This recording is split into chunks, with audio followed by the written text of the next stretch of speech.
Hey everyone, and welcome to our walkthrough for Eternal Strands. We'll be covering this entire game, and on this video, we're doing the quest, The Veil. So let's get started.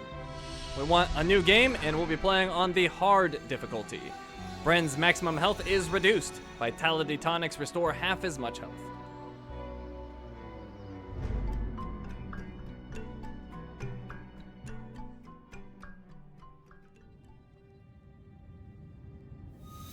When Weavers born in the next era ask what we were willing to risk wrangling these capricious lands into hearth and home, our exploits must answer simply whatever it takes. Maximilian Arden, founder of the Enclave. The Enclave was once the heart of magical development and trade for practitioners of magic all across the Maida Basin.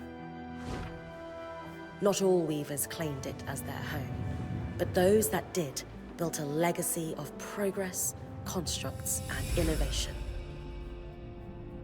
The likes of which have not been seen since the Surge, almost half a century ago, when a cascade of arcane disasters racked the Maida, and without warning, the Enclave sealed itself away behind a magical wall known as the Veil.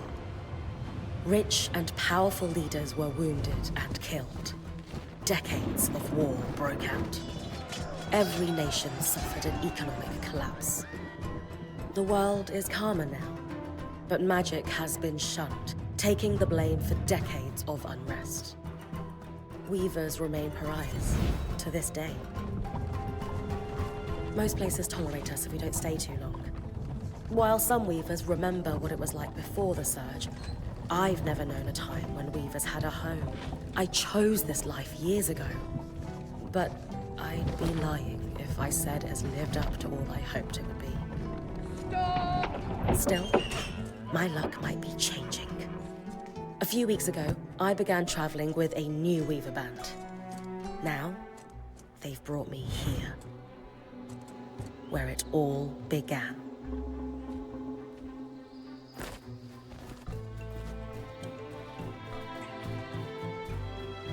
Oh.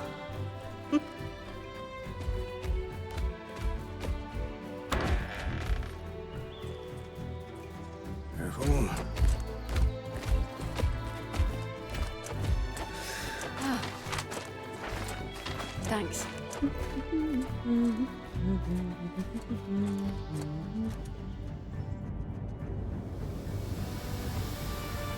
Bryn! Over here!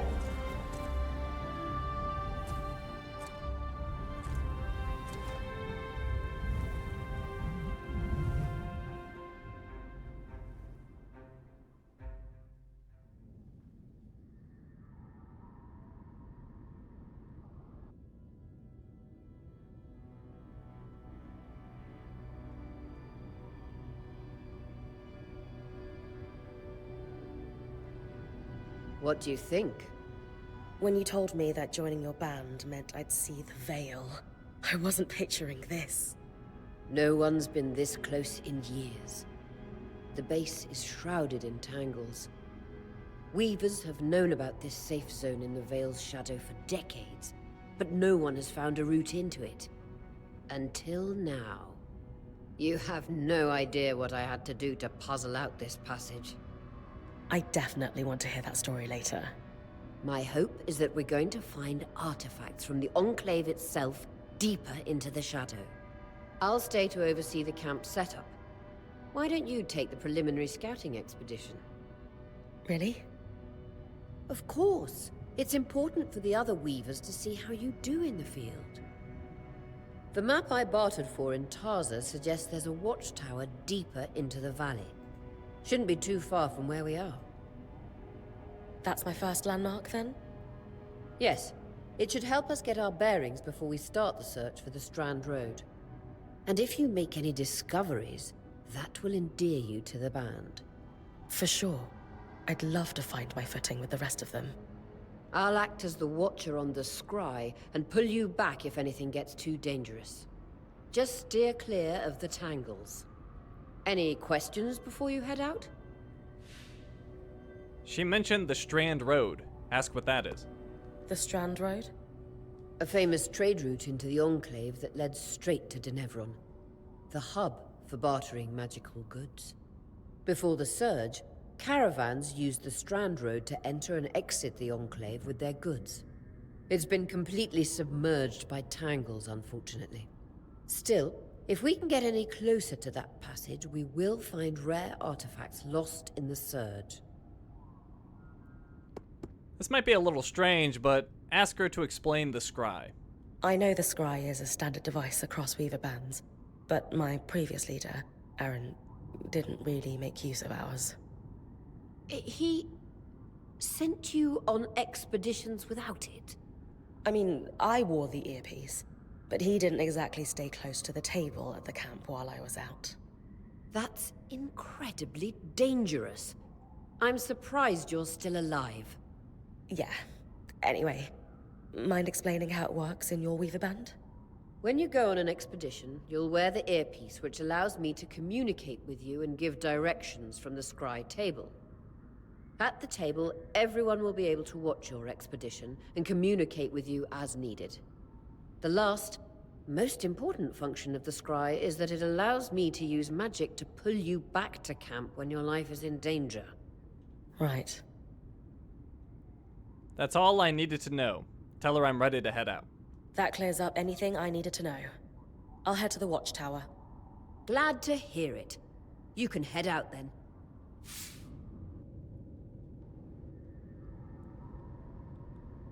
Okay, so we got our first quest, the Veil. Reach the watchtower deeper into the valley. Also, while I'm here, let me go and check my difficulty setting, because I actually had to delete previous walkthrough videos because it incorrectly set my difficulty. But we are on hard as expected, so you might want to just check your difficulty and make sure that it was correctly set. No visuals on the scry. Can you hear me? I can. Some interference, though. Must be the tangles. Still, strong enough to pull you out like you practiced. Dom?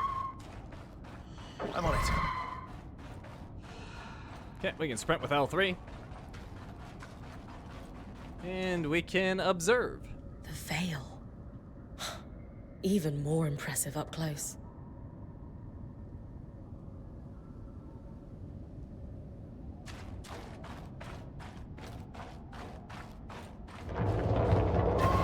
Just this should magnify the enchantment, and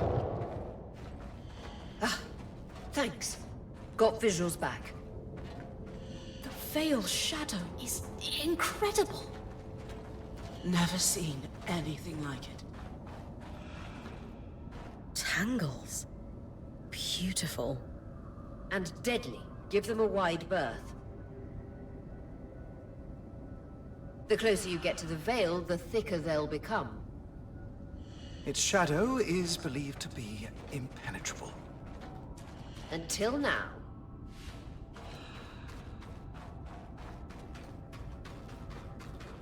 Those could be rare exports.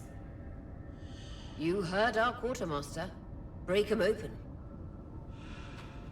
Okay, attack with square.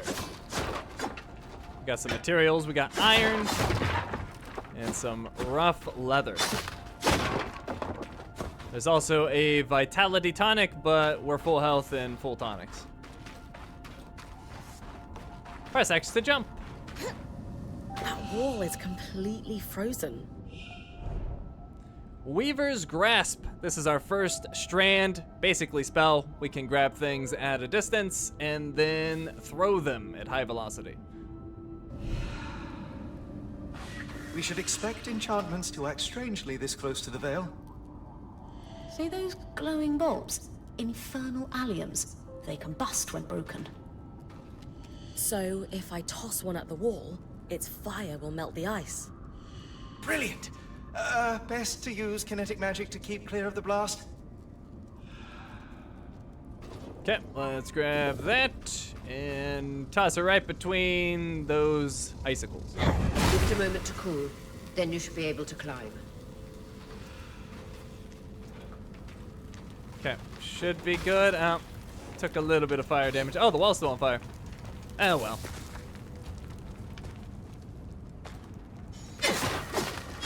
Hey, Vitality Tonic. That'll get us back to full.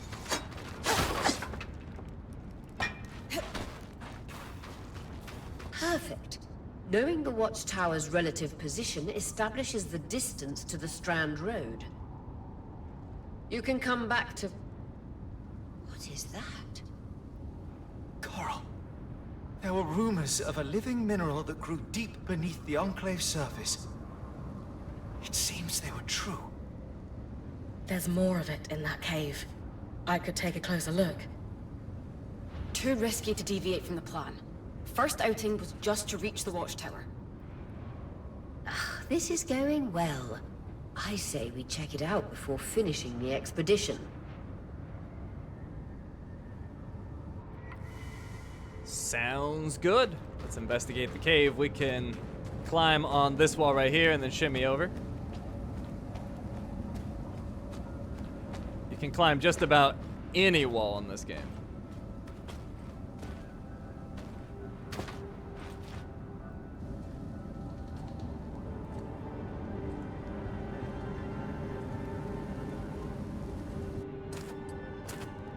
Beautiful. I've never seen anything like it. Darn's right about it being a living mineral. I can feel it humming with magic. Wait, I'm losing... Aurea?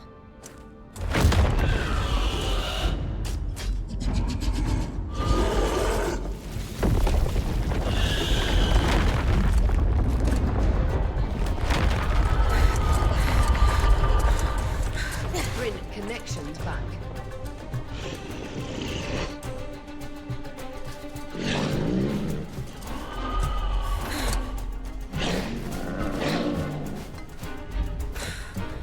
Was that a drink? Yeah. Pulling you out.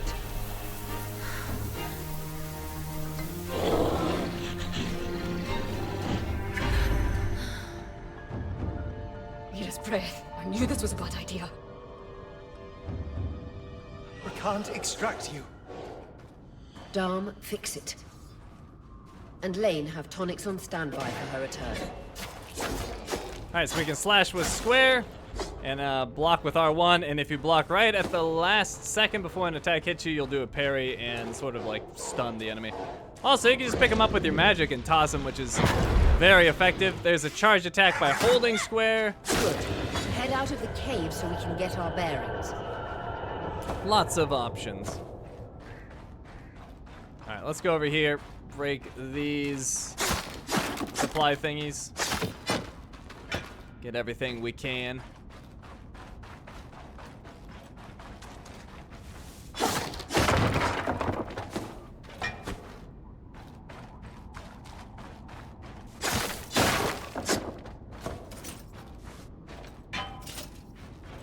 Okay, and then we need to use Weaver's Grasp to get that out of the way. And I want to break that. Don't know if I needed to, but I wanted to.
It's an Ash Peak Drake. Quick, your frost magic can cool a path. Okay, let's switch to Ice Wall. So, Ice Wall rapidly freezes water in the air to create chunks of ice. You can use that to cool off fire or create bridges, stuff like that.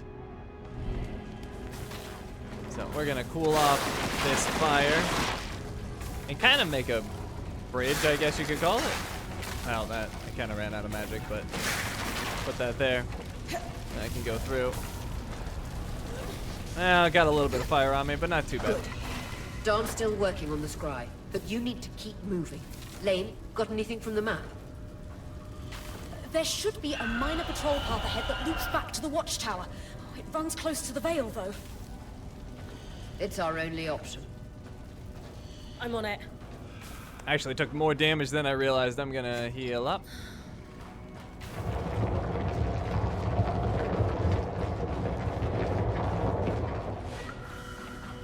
Aurea, that Drake's acting like...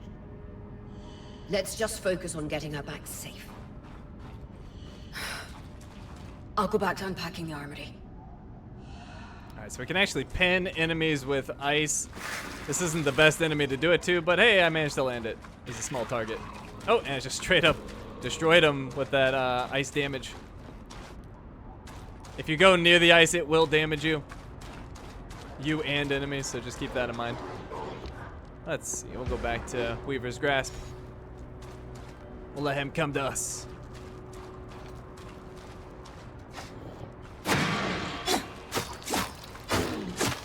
Nice work. Keep moving.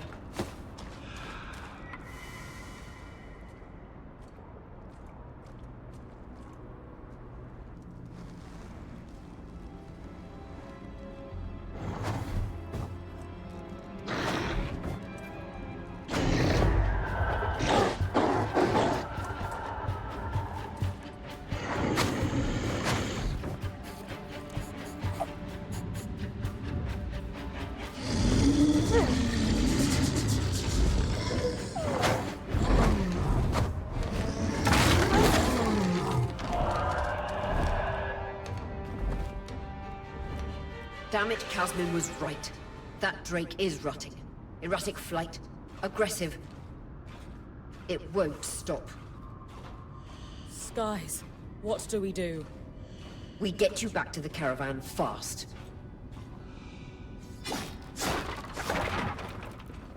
Alright, got those supplies. Let's also get some supplies over here. Good. I was hoping I'd get a new vitality tonic.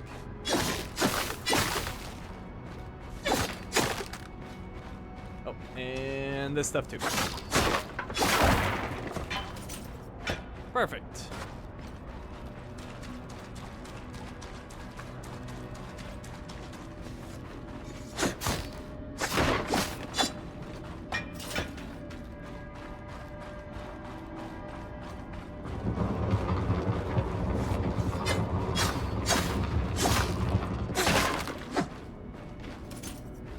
Okay, it wants us to use our bow. Clear line of fire. Good time to use your bow. And we got this bug. Oh, I missed him. He's so hard to hit. He's so tiny. There we go.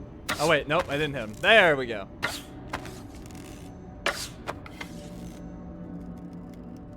Not the best aim. Not the best aim at all. Oh, where's he going? Alright, whatever. We'll get him in a second. Switch back to our sword.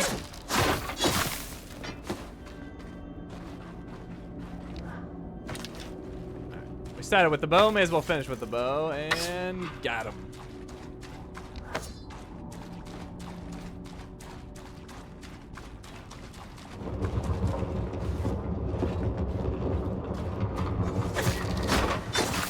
If I'm reading the map correctly, following this brook should lead to the path guards used to reach the watchtower prior to the surge. Alright, so we've got two of these guys, but all of these explodey balls around. We're gonna toss one over there and take him out. And we'll get him too.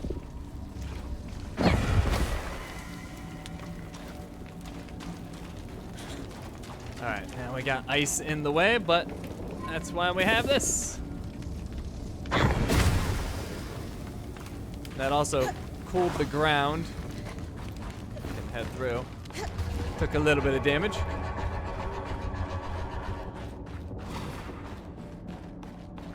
That Drake is never far behind. Just keep going. I just realized I said the fire cooled the ground. You knew what I meant.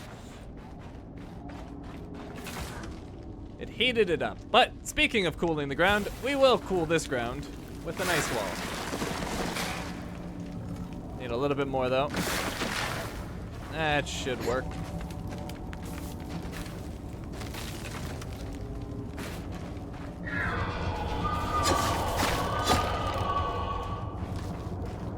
That's the path. You're doing great, Bryn. Final stretch.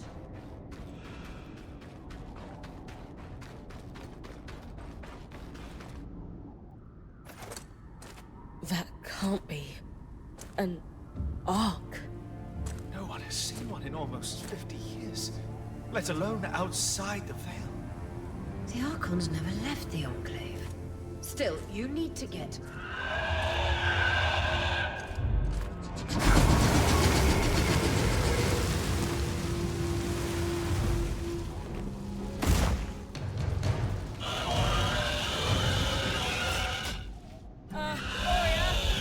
You've got to hold it off. We'll work on an escape plan. Alright, we have a very angry Drake here, an Ash Peak Drake. Slamming down, block! Oh, that was my entire stamina bar. Oh, I climbed up his wing. Wasn't trying to do that, but it was kind of cool. Take that! Slamming down.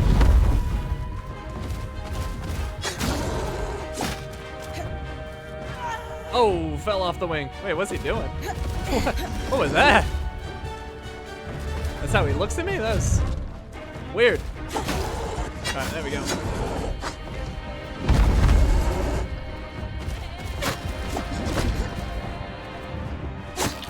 Attack those feet.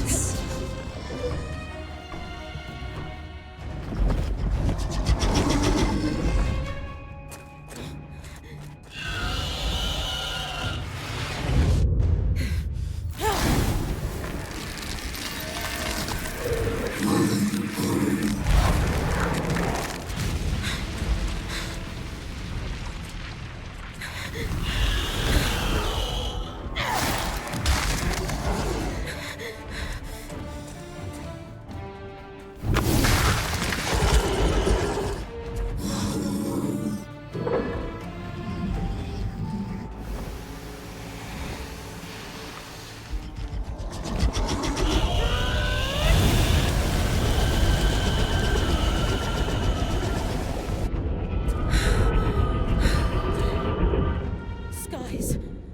If this isn't the strangest.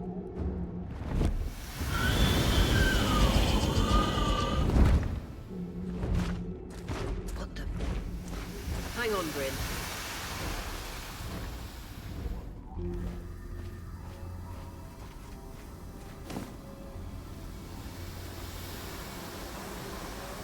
Everything okay back there? Change of plans, everyone! Pack up! You're... What? We're coming to you, Bryn. Follow that arc. We need to go. Now.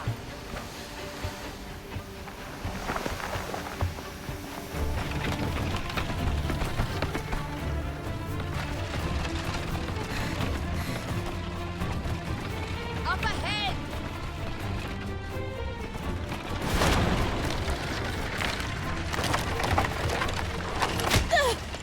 Please!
Has anyone else noticed we're practically sitting on a loom gate?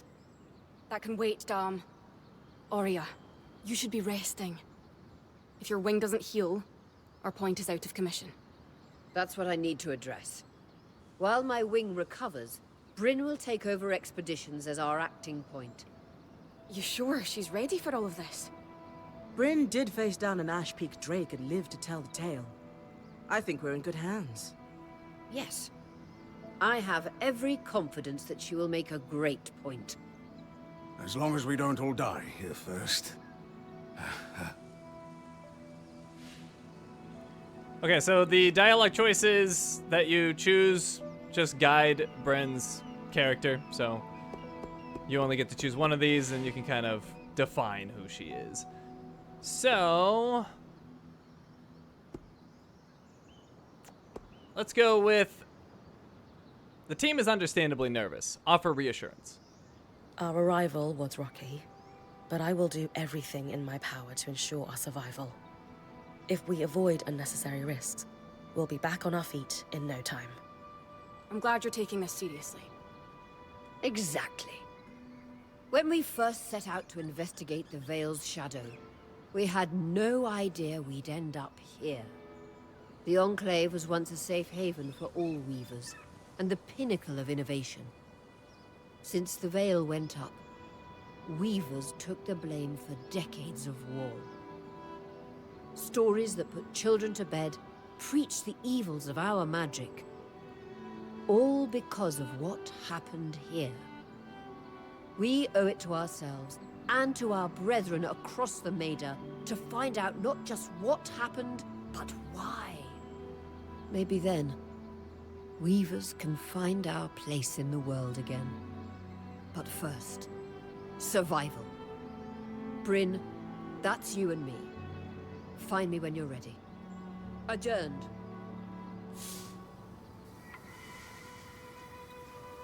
Okay, so our quest is complete. Why don't we have a little look around the camp? The scry. The whole band gathers around when I'm away from camp. It's nice to have people literally watching my back. And we have our arc here.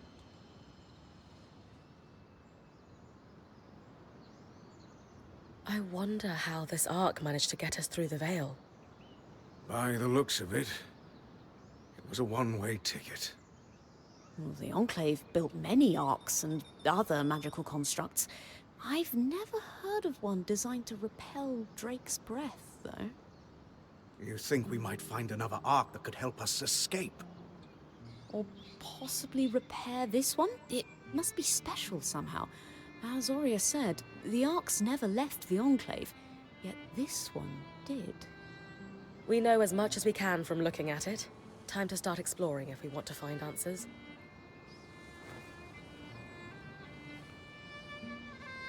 Okay, let's talk to Lane. Lane, you seem lost in thought. Settling in all right? Oh, Bryn. Yes, I am. And you? I notice you've been keeping to yourself. I'm the first person you've spoken to since we arrived at camp. You did? Are you spying on me? Oh, of course not. It's my vocation to observe. Not just you, everyone. In fact, if you'd like, I can tell you a little about the others. You are newer to our band, after all. Sev joined just before me. Ask if it's common for this Weaver band to take on apprentices. Sev is relatively new to the team too. Has Sola taken on smithing apprentices before him? No, she's never had an apprentice before. I don't know how he came to be her apprentice either. No one seems to. That's a little odd, isn't it? Not really. Typically, Ram are very secretive, culturally speaking. Sev may remain an enigma. I wish he would open up, though. I'd like to learn more about his people. Magical research is integral to any Weaver band. Ask how it progresses within ours. Before joining, I knew Aurea's band was renowned for its top-notch techniques in weaving. Why do you think that is? Ah, To keep a point's expedition gear competitive, you need a smith and an enchanter working in perfect harmony. And there's never been a pairing more harmonious than the union of our enchanter, Dam, and our smith, Sola. They are sweet together. Did you know Sola is descended from nobility in the Sansa Empire? Shame her family lost their fortune, though I suppose that's why she's so down to earth. Are both Dam and Sola from Sansa? No. In fact, Dam hails from Renland, where magic is completely forbidden. I often wonder if Dam's fascination with enchanting would be as obsessive if magic wasn't dogmatically kept from him as a child. The band seems to operate like a tight ship. Ask them how it is run. I've traveled with a Weaver band before, but it wasn't quite as functional as this. What makes this one run so smoothly? The obvious answer is Oria. Not only is she a strong point and leader herself, but her mother is one of the most famous enchantresses of our time. She's grown up surrounded by excellence. Wow. Still, it sounds like a lot to live up to. If it is, Oria makes it look easy. You said Oria is the obvious answer to this band's success. Is there a not-so-obvious answer? Ah, yes. While Oria runs the field, when it's time for the caravan to move, it's Casmin who takes over. She used to be a quartermaster on the docks of Don Brennig, facilitating relief efforts for the Udean Federation. With the speed she can pack a caravan, it's no wonder that Oria trusts her to take over when it's time to move. I'm still pretty new to the Weaver band. Ask Lan how I fit in. Given that I'm the newest member, how do you think I fit in? It speaks volumes that Oria trusts you with taking over the expeditions this soon. I would have thought Casmin might take over in this interim period instead of you. Casmin? Up until about 6 months before you joined, Oria was training her to become her replacement as point. It was going well, then out of nowhere the training ended, and Oria began searching for a new point. I don't know if it was Oria's decision or Casmin's, but either way, I suppose it's all for the best. You wouldn't be here otherwise. Casmin hasn't been the most welcoming towards me. I wonder if she could be upset that I'm the new point. Knowing Casmin, if she has a problem with you, it won't be long before she confronts you about it. Ah, great. I didn't come over to talk about the other Weavers. Ask Lane about themselves as a person. Lane, offering insight about the others is nice, but I came here to talk about you. Oh, me? Yeah. Tell me about yourself. There's not much to know, really. I suppose I'm the typical third child to a second son of a patriarch of a minor mercantile house in Judea. What? I've enjoyed the experience of growing up in a family embroiled in feuds so long-standing that no living relative can recall inciting incidents firsthand. At a young age, scholastic endeavors became my escape from the familial turmoil until I could finally leave home, and so on and so forth. Nothing but a classical presentation of third child issues in a Udean mercantile family. Right. And how are you feeling since we entered the Enclave? Truthfully, I'm not sure. Nothing's really wrong, but never mind. You sure? Whatever's on your mind, I'm happy to listen. Yesterday, entering the Enclave in our lifetime seemed impossible, yet today, here we are. It strikes me as an opportunity that was profoundly easy to miss. That's all. Anyway, thanks for listening. Okay, let's see. Who else wants to chat? Hello, Dom. Loom gates must need a massive source of magic to function. Instantaneous transit across hundreds of leagues. Dom? Hello? Everything okay? Bryn, you are going to check out the Loom gate at some point, right? Yeah, of course. I'll get around to it. Good, good. Why it refuses to function is a mystery we must unravel together. A priority. Not worried about our survival in an unknown land filled with volatile magic like the others? Details. There is so much to discover, survival will take care of itself. Or Casman will insist it does, at least. So, our acting point. Is your heart racing at the prospect of traversing these lost lands? Heart racing doesn't begin to cover it. Tell him you're ready to jump into action. I just want the real action to start. I want to find the biggest, baddest creature in the land and I don't know, climb it, or tear its strands free, or chuck a boulder at its head. Would you mind flipping the order of those last two? A boulder might wreak havoc with the integrity of the strand. For you, I'll think about it. How thoughtful. You're going to make a great point, Bryn of Carnhaven. Thanks, Dom. Of course. Now, if you'll excuse me, something else is tugging at my attention. Loom gates. Loom gates. Okay, let's go up the stairs. You can see there's a shiny object up here. It's a small journal. That is a codex fragment. If you find all of the fragments in a category, you get a new codex entry from Lane. Let's talk to Sola. Now, she can craft for us. We'll look at that in a second. Let's talk to her first. You've been busy. It's a work in progress. Taking stock and all. We lost a lot of gear running for our lives. Speaking of, are you doing okay? I can't wait. Share my enthusiasm. I'm great. This is the opportunity of a lifetime. A point has to have that kind of attitude. Just be careful. You don't want that lifetime to be cut short. Oh, and listen. We've got your back, okay? All of us. Right now, we need to focus on getting our feet back under us. And you need to get the lay of the land while we do. Okay, now we'll check out the crafting. So you can craft new arms and armor at the smithy. Each design uses a different combination of different classes of material, and then based on what you pick, that'll change the stats and even the appearance. And then some quests require crafting as well. It works basically the same. So we can make a mundane sword and shield. I believe all this stuff that we have, yeah, all of this is what we're currently wearing. So it's just giving us the option to make what we currently have. So we'll come back to that later. Okay, let's talk to Sebastian, or just simply Sev. Sev, how are you holding up? Oh, fine.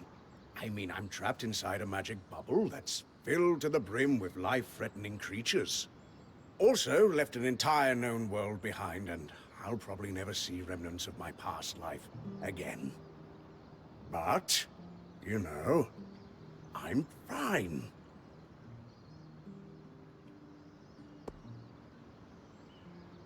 He's spiraling. Try to look on the bright side.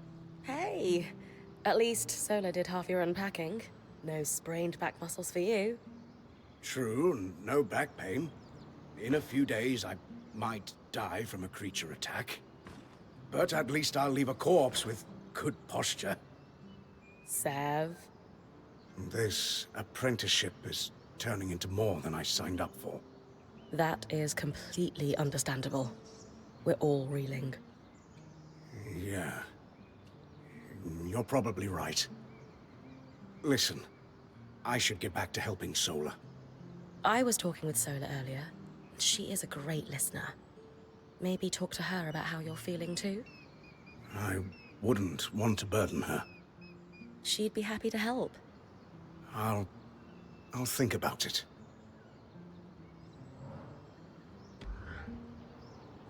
Okay. Let's see. Our tent is over here. Let's check it out.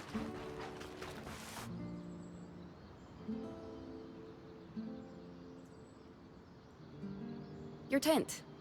Might not be glamorous, but you can rest here when you're not gallivanting on expeditions. It's perfect. I don't know about perfect. I could have done a better job if we didn't lose half our supplies when we passed through the Veil. Seriously, I didn't have anything close to this in Aaron's band. Half the time I was lucky if I didn't sleep on dirt. Huh. That's unfortunate. I'll leave you to get settled.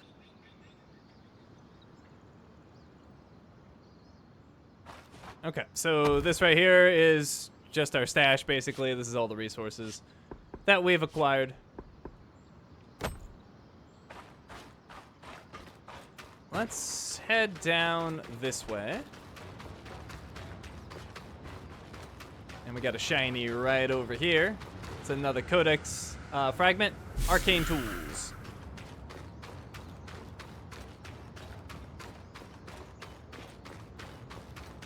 And then Casman wants to talk over here. But first, we've got to pet this guy. Oh, he's so cute. Okay. Hello, Casman. Sorry to stand so close to you. Hey, Casman. Recovering from our wild entrance into the Enclave? Save it, okay? I know I should have been more prepared to move. Hold on, that's not what I... If I had been more prepared, we wouldn't be missing half our supplies. With more supplies, I could have done a better job patching up Oria's wing. If I had fixed her wing properly, we wouldn't be in unknown territory with a point who... Whatever it is, just say it, Kaz. You're no Oria. I'm sorry. But she has more experience, and who knows what's out there. What I lack in experience, my team makes up for. Remind her that we're all in this together. I know my job is important, but we all have a part to play in our survival. I know you can do yours. Trust that with everyone's help, I'll be able to do mine too. I'm not in this alone, Kaz. Neither are you. You're right. It's just that Oria has been point for so long. I need to give you a chance, though. I'll try. That's all I ask. Okay, she also has change equipment. So here's where we set our equipment, and whatever we set here is what we take out into the field. No swapping once you're out there. And we don't have any actual options at the moment. It's just the stuff that we have. So nothing to adjust here.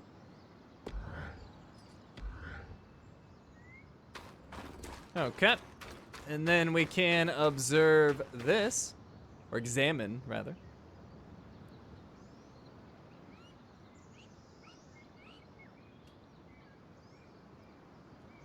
So this is a loom gate. It's taller than I expected. The Enclave constructed these for transit. Oh, imagine being able to travel leagues instantly. If only it were working. There's no sign of damage. It just seems inert. Deactivated, perhaps? Or simply lacking the energy such a powerful enchantment would need. You'd know better than any of us. If we could get it working, though. Oh, the possibilities. All the places we could go. Oh, to hold the hand of my most darling wife as we whisked around the Enclave. Metaphorically, of course. The loom gates famously moved people one at a time. Too dangerous otherwise, I imagine. There's time for love later. Champion the prospects of instant travel. Hey, focus. If we could travel to other parts of the Enclave, we'd go down in history. It's not even a question. We need to find a way to power the loom gate. Yes, Bryn, I knew you'd understand. I'll get theorizing right away. I love seeing him happy.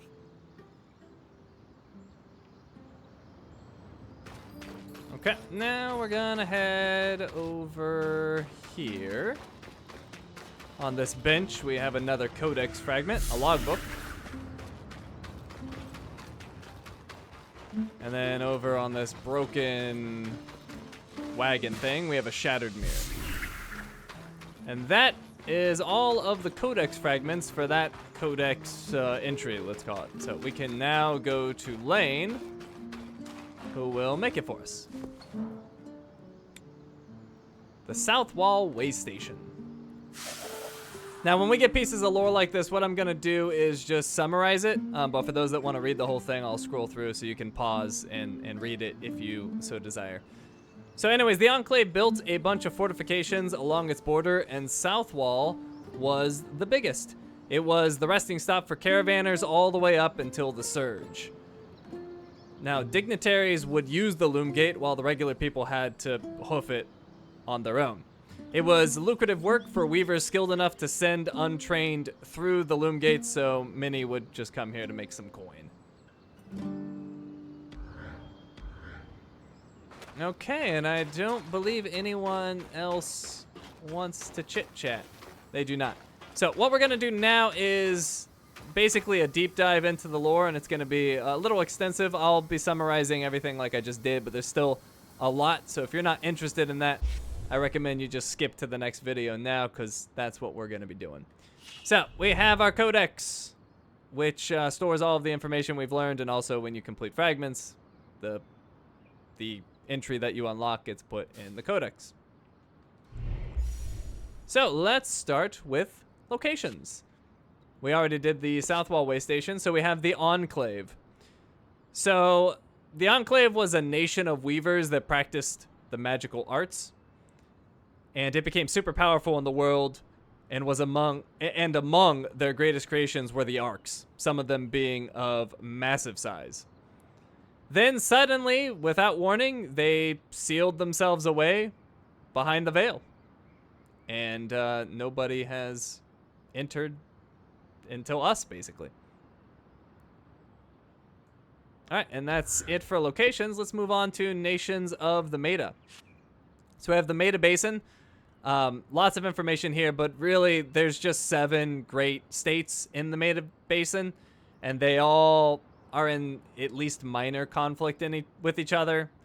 But they're all bound together by trade, so things are relatively peaceful. There was not peace once the veil went up and there was the Surge, but then since then it's been relatively peaceful. All right, then we have the Enclave history, where we have the Hearthsiders. So the land that the Enclave occupies used to be claimed by 3 different states, but it was too hostile for any of them to actually occupy it. Then some guy named Maximilian Arden made a settlement there on behalf of all 3 states. He ended up buying the rights, and then he made it independent. Then weavers from all over came to the new land, and they were known as Hearthsiders, the ones that made this their new home. All right, moving on to races. We have the Ashar. This race operates during the day, and they work in symbiosis with another race called the Kasil. So basically, the Ashar work the day shift, and the Kasil work the night shift. And that keeps commerce running at all times of the day. So all cities are just sort of operating at all hours. Oh, didn't mean to back up. Then we have the Kashar. These are the children of Ashar and Kasil. Their traits can be a wide range between their 2 parents, and they barely sleep. However, when they do, they can sleep for up to an entire day. They kind of get overwhelmed with exhaustion, and then they conk out for a long time. Then we have the Kasil. They are nocturnal and have great vision, or great night vision rather, with a keen sense of hearing. They have horns that are sensitive to sound and wind fluctuations, so that makes them really good hunters. And just scrolling through so the rest can read everything that is there. Then we have the Obrun. This is the bird race, and they're capable of high jumps and gliding, which is pretty useful. They can be diurnal or nocturnal. They like dancing, and of course they have mating rituals for dancing, just like birds in real life. Some clip their wings for practicality, and others, sort of the snobby elites, let that plumage grow wild and just show it off. Okay, next we have the Rom. They are bear-like, or they're a bear-like race with tusks. Historically, they're a solitary race, but they began integrating with basically society at large a few hundred years ago, though many are still solitary. When they leave home, they venture out and sort of create a new family called a found, and on rare occasions, that can even include some people outside of their race. They do something in their lifetime called Rambalim, where they take up a new profession or hobby for a few months and are supported by their found in that time. So that's kind of cool. They experiment with new things at least once during their life. Then we have cultures of the Meta. Lots of information here, but basically all of the races have sort of melded together at this point in each state to create their own culture. So there's not much many examples of places where it's dominated by a single race. It's pretty much everywhere is a melting pot, and the actual nations more define the people rather than their race. All right, then moving on to the magic category, we have enchanting. So enchanting is working a strand of power into an object for some cool effect, and it requires special and or expensive alchemical ingredients. They're important in weaver bands because the point, needs the stuff to go out and do their job, and the enchanter makes the cool enchanted things that they need. And then they go and use that stuff to kill the big baddies, and then they bring back strands to make even cooler enchantments and other things like that. So they are very special to weaver bands. While they are working with a strand, an enchanter can preserve a part of it, which is called a resonance, and that's like a copy of the original that can be used for study. Then we have strands. Strands come from defeating great creatures, and then you use them to mimic some element of that creature's power. Points go through training, and they use alchemical concoctions to help them sense the locus of a creature, and then they use their own magic on that locus point to create the strand. This connection in creating the strand makes it so only the point that harvests the strand can actually use it. So they can't just like make strands for other people. It's specifically for them. All right, then we have a history of magic. So basically, magic permeates the air and likes to collect in large creatures. But it's also in everything, in all the plants and animals and just everything, really. So people started to experiment in alchemy and got super strong. Those people became the weavers. In time, the points who ended up using alchemy the most got very, very strong. And they started to be able to detect the magic that was collecting in the large creatures. And then they found a way to harvest it. So basically in this world, anyone can be a weaver. They all have the capability. They just have to dedicate themselves to it and basically drink a lot of potions. All right, then we have arcane innovations and discoveries. Mantles. So the mantle holds the weaver's strands and accumulates magic from the air at all times, essentially. It's just a conduit for the weaver, though. You can't take someone's mantle and use it as your own. The strands are individual to that person. So it's you can kind of think of it as almost like a wand. It's just something that the weavers use to sort of channel their capabilities. All right, next we have the scry. The scry is an enchanted table that allows the weaver band to communicate with their point that is out in the field. It's also used to magically extract the point if they're in danger. So if they're on the brink of death, they can get yanked out of there. They were built in the Enclave, and the knowledge to make them has been lost. So they're a rare commodity. All of the scries that exist in the world, that's it. If they're lost or damaged or destroyed, whatever, that scry is gone and the pool shrinks. All right, then we have weavers. We have weaver culture. So the term weaver came about from the use of mantles, since making them has a lot of similarities to weaving just basic cloth. There's 3 phases of weaver history. There's the pre-Enclave, the Enclave, and then post-Surge. So pre-Enclave, the weavers were just monster hunters. Enclave era, during the Enclave era, there were the ones that stayed in the Enclave and made it their home and did magical research. And then there were the Wanderers, who were kind of just the monster hunters of old. And then post-Surge, only the Wanderers remain and are scattered and weak, and they are blamed for the chaos of the Surge.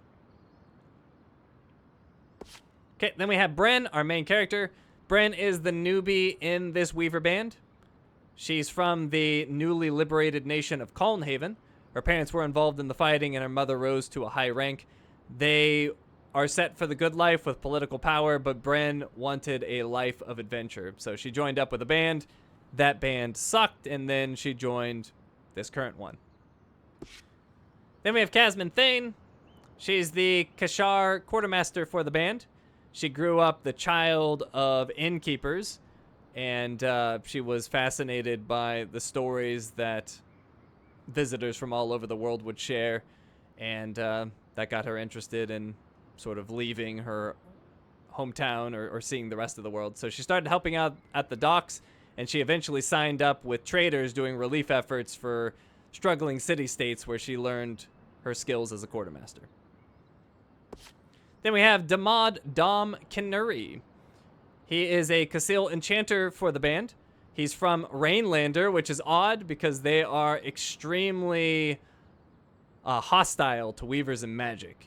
He worked as a caravan guard for several years before joining a weaver band and learning enchanting. This is actually his third band he's been a part of. And he's also married to Sola, who is the smith in the band. Then we have Lane. She's the lore keeper for the band. She spent her days reading in her family's library as a child. She gained reputation and became a tutor for powerful families for her extensive knowledge, and that got her access to even larger libraries in the process. But unfortunately, she got caught up in politics by being close to so many of these powerful families and was eventually forced to leave home, where she joined the Weaver Band. Let me just scroll through the rest of that. All right, then we have Sebastian. He's the apprentice smith in the band, and not much is known about him because he doesn't share much. Moving on to Solana Sola Nicanor Adad. She is the smith for the band. She grew up in what would have been a politically powerful family, but was forced to live on the road due to shifting circumstances. Eventually, the family's convoy was attacked, presumably by assassins, and everyone was murdered except for her. She managed to escape. She got picked up by a band and learned how to become a smith, and then 11 years ago, she joined Oria's Weaver Band. And then we have Oria Silverbeak Harpene. She's one of the most famed weavers of this time. She's also the daughter of an equally known enchantress. She's been a point for 2 decades and has had considerable success. She got the nickname Silverbeak because she wears a silver prosthetic beak after her face got smashed in by an ashpeak, which is the drake that we just fought. She's had a lifelong goal of finding a way into the Enclave, and we made it. So she must be very excited. All right, and then we have some great foes. We have the Rainland Sledgeworm. It's known for slamming its head down like a hammer. It uses kinetic magic, which makes it tricky to harvest because it likes to repulse people who are attaching to them, like climbing on them and nearby. However, it does have sensitive frills across its body that it uses to focus its power, and those are viable targets to remove said repulsion abilities and allow you to harvest. And by the way, these are actually things in the game, so this is giving you the blueprint on how to tackle these foes when you encounter them. So we also have a Brennig Glasstail. When they're hungry, they can freeze and consume whole herds of animals, which is pretty terrifying. Its locus is buried deep in the mane of its neck. Now, the mane needs to be burned off to access it, and then there's ice shards that cover its body that need to be broken, so the locus flares and surfaces while it attempts to reform that ice on its body. The Glasstail also needs to be stunned for the locus to be accessible, so you need to exploit its penchant for leaping recklessly at distant enemies. So, lots to do to both access and then make vulnerable its locus point. And there we go. That's it for the Codex. We're all caught up on lore and strategy and just interesting tidbits about the world and our Weaver Band. But anyways, we're going to go ahead and wrap things up right here. So thank you for watching, and I will see you next time.